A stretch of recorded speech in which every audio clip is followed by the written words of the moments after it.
High বন্ধুরা, আজ আমরা যাচ্ছি একটা এমন জায়গায় যেখানে গেলে মনটা আপনা থেকে ভালো হয়ে যায়। সেই জায়গাটির নাম কাঁচাখালীর অন্তর্গত দেবীজোড়া। সত্যি বলতে কি, এখানকার প্রাকৃতিক সৌন্দর্য আপনাকে আকর্ষণ করবে। চারদিকে শুধু সবুজ আর সবুজ, দেখলে মন ভরে যায়। মনে হবে যেন প্রকৃতি আপনাকে হাতছানি দিয়ে ডাকছে। এই এলাকাটি দেখতে ছোট হতে পারে, কিন্তু এটা একটা দারুণ উদাহরণ। একদিকে দারুণ প্রকৃতি, অন্যদিকে শিল্পের দিক দিয়ে উন্নত। এই দুটো জিনিস একসাথে দেখাটা একটা দারুণ ব্যাপার। আসলে এই উন্নতির কারণ হলো চা শিল্প। এটা এখানকার প্রধান জীবিকা। চলুন সেই জীবন আর শিল্পের গল্পটা আজকে জেনে নিন। চা শিল্পকে কেন্দ্র করে এখানে কতগুলো ফ্যাক্টরি গড়ে উঠেছে। কাঁচাখালীর অন্তর্গত দেবীজোড়া অঞ্চলের উন্নয়নের একটাই আসল কারণ। এই ফ্যাক্টরিগুলোর কারণে অনেকের কর্মসংস্থান হয়েছে। এখানকার মানুষ আর দূরে কাজ খুঁজতে যায় না, তারা তাদের জীবিকা এই লোকাল ফ্যাক্টরিগুলির মাধ্যমে অর্জন করে।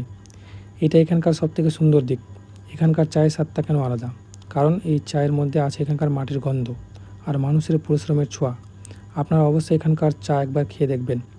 শিল্প আর প্রকৃতি যে একসাথে ভালো থাকতে পারে, কাঁচাখালীর দারুণ উদাহরণ।